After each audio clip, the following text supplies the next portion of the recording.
भाजपाने विधान परिषदेसाठी काही उमेदवारांची नावं जाहीर केलीत, मात्र यामध्ये भाजपाचे विधान परिषदेचे आमदार संजय केनेकर यांचं नाव नाही. त्यामुळे त्यांनी एक व्हॉट्सअप स्टेटस ठेवलं आणि त्यांची कुठेतरी नाराजी आपल्याला पाहायला मिळते. आपल्यासोबत स्वतः मावळते आमदार संजय केनेकर आहेत. भाऊ, आपण व्हॉट्सअप स्टेटस ठेवले, नाराजी व्यक्त केली आहे. नाही, मी माझा व्हॉट्सअपला नाराजीचं नाही आहे. खऱ्या अर्थानं मी या विचारानं प्रेरित आहे. पंडित दीनदयाल उपाध्याय, श्यामाप्रसाद मुखर्जी यांच्या विचारानं प्रेरित असणारा व्यक्तिमत्व आहे. मी कधीच लोकप्रतिनिधी म्हणून माझं टायटल नाही राहिलं. माझा एक भाजपाचा कार्यकर्ता म्हणून नेहमी टायटल राहिलेलं आहे आणि त्यामुळे मी कधीच नाराज राहिलेलो नाही. मी असे बरेच प्रसंग पाहिले.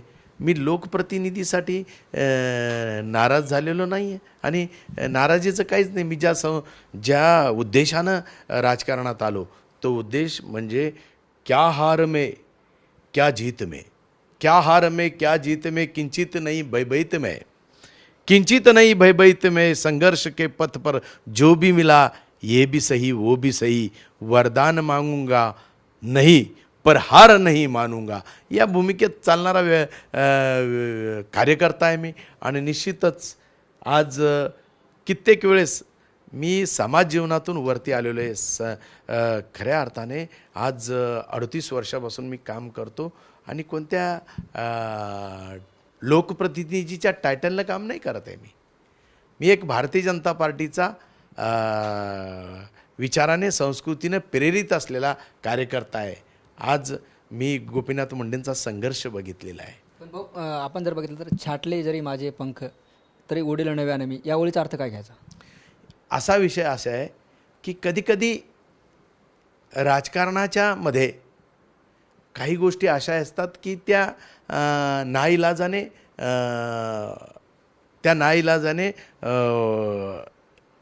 कधीकधी त्या नाईलाजाने घ्यावं लागतात अंगावर. आणि त्यामुळे बऱ्याच जणांचे काही माझी कवितेचा अर्थ असा आहे की मी बुजणारा कार्यकर्ता नाही आहे. त्यामुळे माझे संकट किती आले हे संकटाच्या रूपानं बोललेलं आहे, हे काही हारच्या रूपानं बोललेलं नाही आहे. आणि त्यामुळे निश्चित विजलो आज जरी मी, हा माझा अंत नाही. म्हणजे तुम्हाला वाटत असेल की मला काही मिळालं नाही म्हणजे विजलो, किंवा मला कोणाचे संकट आले म्हणजे विजलो, तर ते पेटे नव्याने उद्या, हे सामर्थ्य नाशवंत नाही. आणि त्यामुळे ज्या विचारानं पंडित दीनदयाल उपाध्याय, श्यामाप्रसाद मुखर्जी, गोळवळकर गुरुजी यांच्या विचारानं मी प्रेरित झालेलो कार्यकर्ता आहे. आणि त्यामुळे मला लोकप्रतिनिधीच्या टायटलनं मोजू नका, मला भारतीय जनता पार्टीच्या कार्यकर्त्याच्या टायटलनं मोजा. मी लोकातला व्यक्तिमत्व आहे. आणि त्यामुळे माझी फ्रेम नुसती पक्षाची नाही आहे तर जनतेची पण आहे. आणि जनतेची खऱ्या अर्थानं मी एक जनतेमध्ये कामगारांचं काम करणारा व्यक्ती आहे. दीनदलित, उपेक्षित, पीडित आणि कामगार याच्यासाठी सातत्याने रस्त्यावर उतरून काम करणार आहे. 50 वर्ष आमच्या भाजपाला काही टायटल होतं कोणा लोकप्रतिनिधीचं? आजही आठवतं मला तो दिवस. ज्यांचे खासदार 2 त्यांचं ऐकल कोण? पण आज ज्या पद्धतीने विचार संस्कृतीचा ज्या दिवशी विजय होईल त्या दिवशी संजय केनेकरचा विजय राहणार आहे. आणि या विचार संस्कृतीचा, भाजपाच्या विचार संस्कृतीच्या विजयासाठी माझी घोडदौड आहे. आणि त्यामुळे निश्चितपणे मी कार्यकर्ता आहे.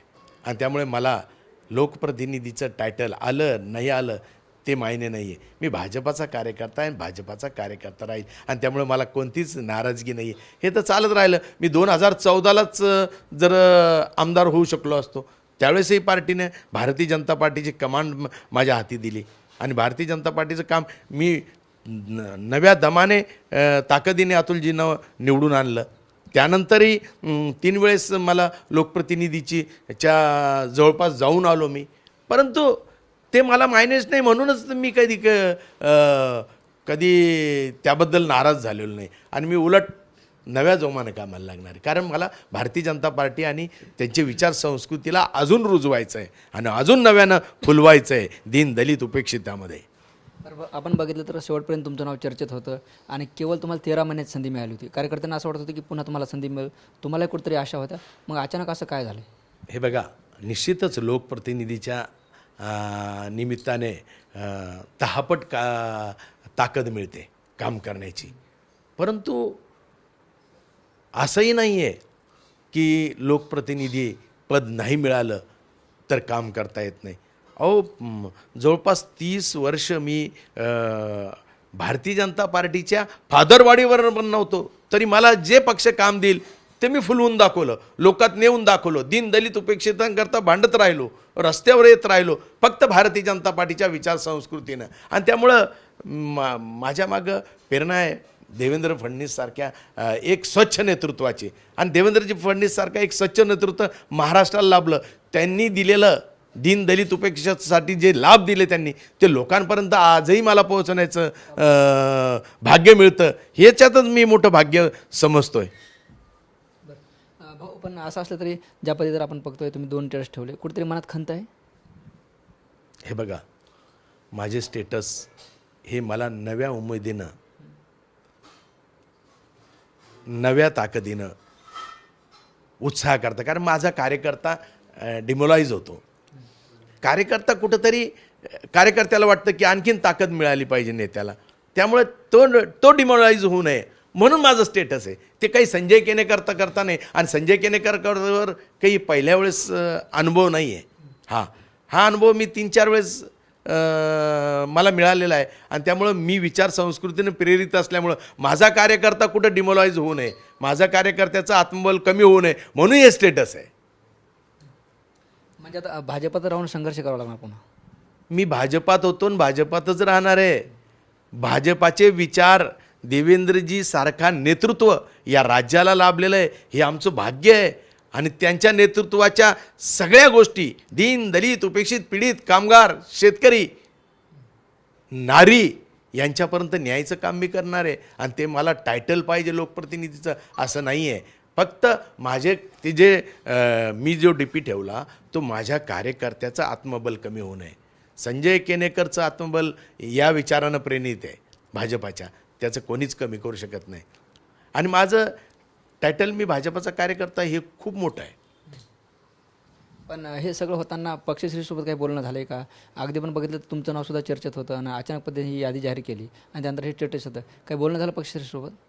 ज्यावेळेस मला 13 महिन्याकरता आमदारकी मिळाली त्यावेळेसही चर्चा नव्हती पक्षश्रेष्ठीबरोबर. आणि आताही आमदारकी गेली असेल तर चर्चा नाही.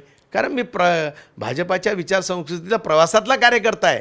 आणि त्यामुळे माझ्यासारखे अनेक कार्यकर्ते काम करणारी आणि त्यांनाही संधी मिळाली पाहिजे ही भूमिका माझी सातत्याने राहिलेली.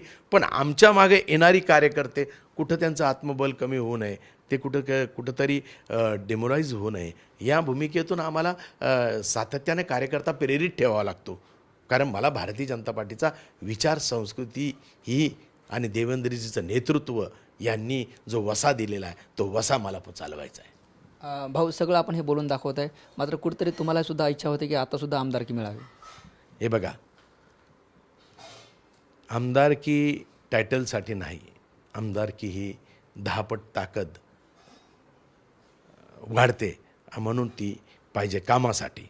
आणि दीनदलित उपेक्षितांच्या कामासाठी जो वेगवान वेग आहे तो वेग वाढतो कामाचा आणि ताकदही वाढते. आणि त्यामुळं साहजिकच कार्यकर्त्यांना वाटतं. माझ्याबरोबर असे अनेक अनुभव झालेले, त्यामुळं मला आजही किंचितही, मी सांगितलं किंचित भयभीत नाही हूँ मैं, जो भी मिला वो सही, नहीं भी मिला सही.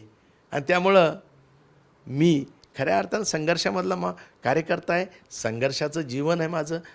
मी खऱ्या या देशाचे अटलजी, अडवाणीजी, गोपीनाथ मुंडे, प्रमोद महाजन, शरदभाऊ कुलकर्णी आणि खऱ्या अर्थानं मला भाग्य लाभलेलं नेतृत्व म्हणजे देवेंद्र फडणवीस यांनी ज्या पद्धतीने मला आत्तापर्यंत इथपर्यंत आणलं ते काही उगं नाही आहे. मी आज जी ताकद माझी आहे, माझं जे भाजपाचा कार्यकर्ता म्हणून जे माझं खरं टायटल आहे ते देवेंद्रजीच्या नेतृत्वात मी काम करतो म्हणून आहे. आणि निश्चितपणे याचं दुःख मला अजिबात नाही आहे. मला माझे कार्यकर्ते कुठे डिमोलाइज होऊ नये म्हणून ही डीपी ठेवलेलं आहे.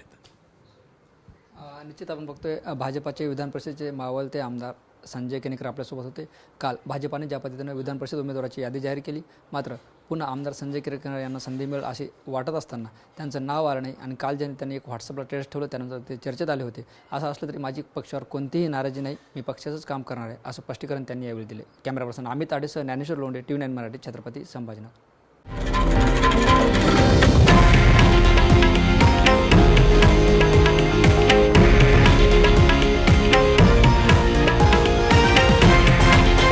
हे आहे देशातील नंबर 1 न्यूज नेटवर्क आणि आपण पाहत आहात TV9 मराठी, एकमेव.